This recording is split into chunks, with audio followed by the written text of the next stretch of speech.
Hi, this is Liz. I like to live a slow, quiet lifestyle in my cottage in the countryside. But my cottage is still a construction site, so instead I live a slow, peaceful, nomadic lifestyle, exploring my home region, traveling from place to place. And this experience has greatly altered the way I travel as well as my general outlook on life. Is there a way to travel slowly, quietly, mindfully? It takes 24 hours to get to the other side of the globe, unimaginable only a few decades ago. It has become so easy to explore all corners of the world, meet people we would have never crossed paths with. It's an unprecedented freedom we enjoy as the first generation of humans in history. I traveled a lot throughout the past 10 years and even lived on the other side of the globe for a while. There is so much value in venturing out, in getting to know our world and broadening our horizon, in learning about other cultures, in realizing that there is so much more out there than our view of the world encompasses. And then there's the price tag these adventures come with. Insane amounts of climate-damaging emissions caused by transporting millions of tourists to their destination. Overcrowded tourist hotspots with little of their original beauty left for the locals to enjoy. A flood of envy-inducing social media posts that show us where we should be right now, recording our TikToks and taking our selfies. It's time to rethink our approach to travel.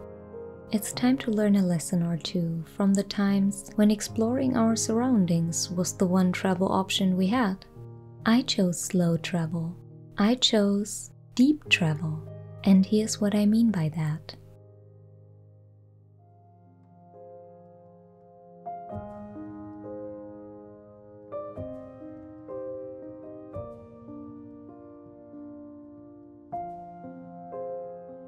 Slow travel is a mindset that first and foremost encourages us to savor every moment of our journey. It invites us to truly immerse ourselves in local cultures and landscapes instead of rushing by. Slow travel encourages a deliberate, unhurried exploration of the world that promises a deeper connection to both the places we visit as well as ourselves.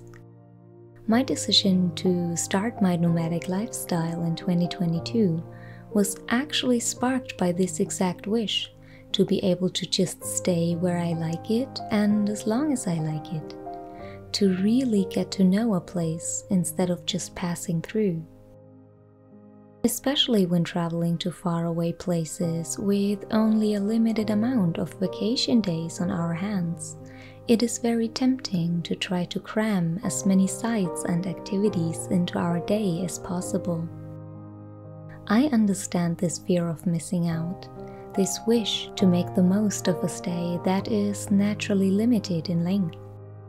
But not only can these kinds of trips leave us more exhausted than before our vacation, they can also leave us feeling as if we only saw a tiny and very touristy slice of a place that would have deserved more of our attention.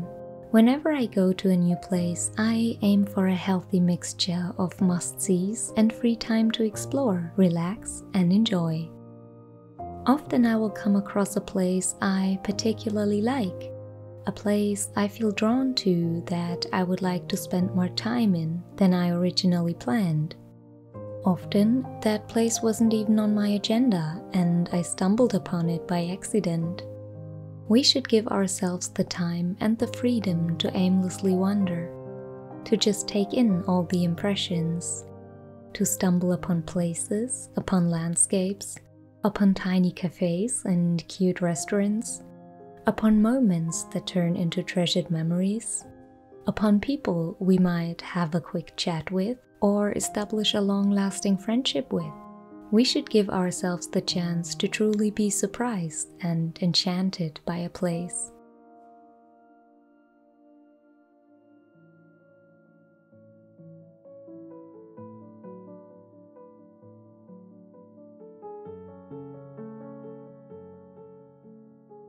Slow travel also includes being mindful of our environmental impact. Sometimes we truly have no other choice but to go by plane. Especially if we have to travel for work, very few employers will support our wish to take a 3-week sea voyage to attend a conference instead of a flight. But I encourage you to be mindful of your means of transportation and to question your travel habits from time to time.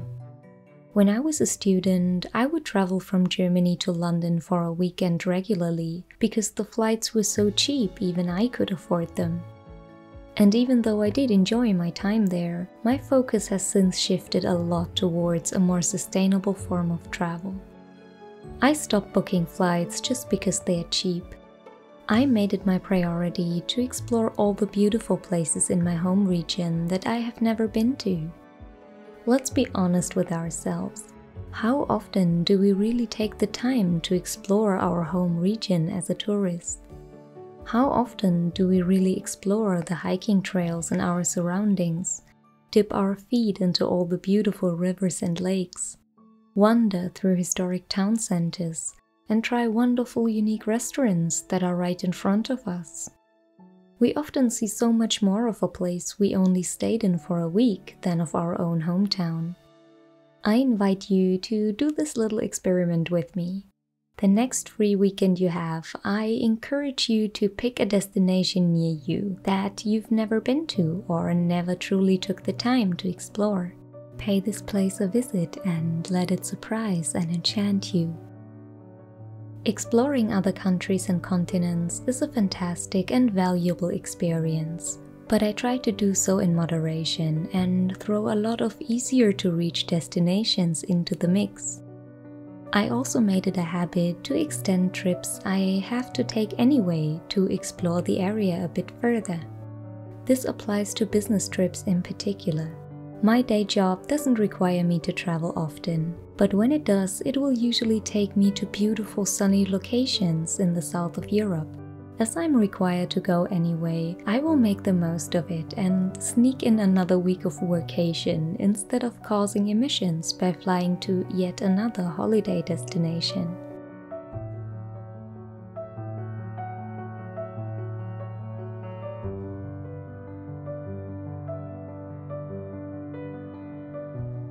Do you know the feeling of needing a vacation from your vacation? The feeling of being even more exhausted after a trip than before. That moment when you return to work and your colleagues ask you if your vacation was relaxing, but you are actually sleep deprived because you arrived late last night and your suitcase is still waiting to be unpacked. Slow travel allows us to actually recharge our batteries while traveling instead of depleting them further. Taking a slower approach to travel allows us to decompress, to connect with our surroundings, and to fully appreciate the beauty of each moment. This slower pace can reduce stress, improve our mental well-being, and enhance our overall travel experience.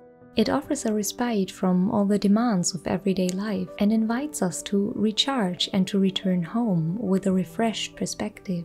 Slow travel encourages self-reflection and personal growth. It gives us time for introspection, for creativity, and for self-discovery, for all the thought processes that often fall short in our day-to-day lives. Whether through journaling, photography, spending time in nature, or simply taking in the local art and culture, we can find inspiration and develop new perspectives. Sometimes, changing location gives us a completely new perspective on topics we have been pondering for a long time. Sometimes, it gives us the necessary push to finally follow our intuition, to pursue our goals and dreams. Sometimes, it's just the absence of all the noise that constantly surrounds us in our daily lives that allows us to truly listen to our own thoughts. It's difficult to listen to the murmuring stream of our mind when we are busy rushing from one tourist attraction to another. A more unhurried pace allows for personal growth and sometimes even for stepping out of our comfort zone and embracing new challenges. to return home with a refreshed view on things.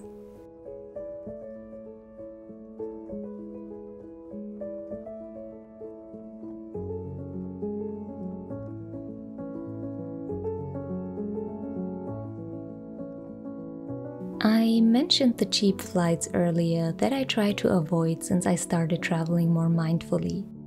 And while they might be bargains when it comes to air travel, it can still be way more affordable to spend a long weekend in a beautiful corner of your home region. Even if saving money is not your primary goal when traveling, and even if we don't end up spending less on a trip within our home region, we can still make more mindful decisions about how we spend the same amount of money.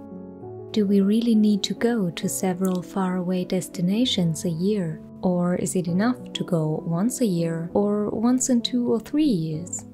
Should we get the cheap flight or instead invest the same amount of money into a high-quality regional dinner that gives us a new perspective on the flavors native to our local cuisine?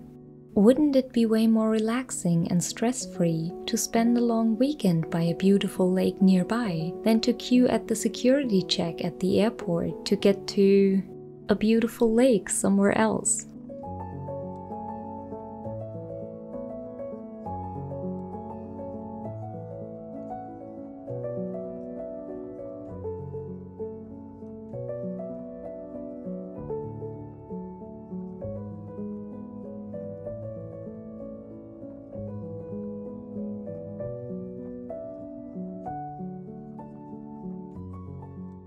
In the end, slow travel is actually not only about travel at all. It fosters a mindset of openness towards new places, situations, and people.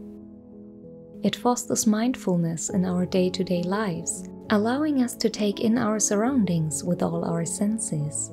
It fosters a deep appreciation of all the small, wonderful things that surround us and encourages us to take the time to truly see them, to truly experience the essence of a place, of a moment, without the need to rush on to the next.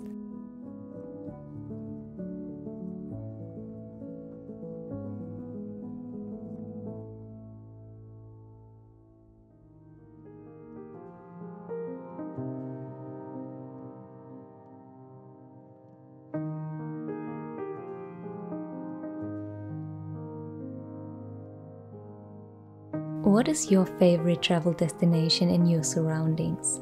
Please let me know in the comments.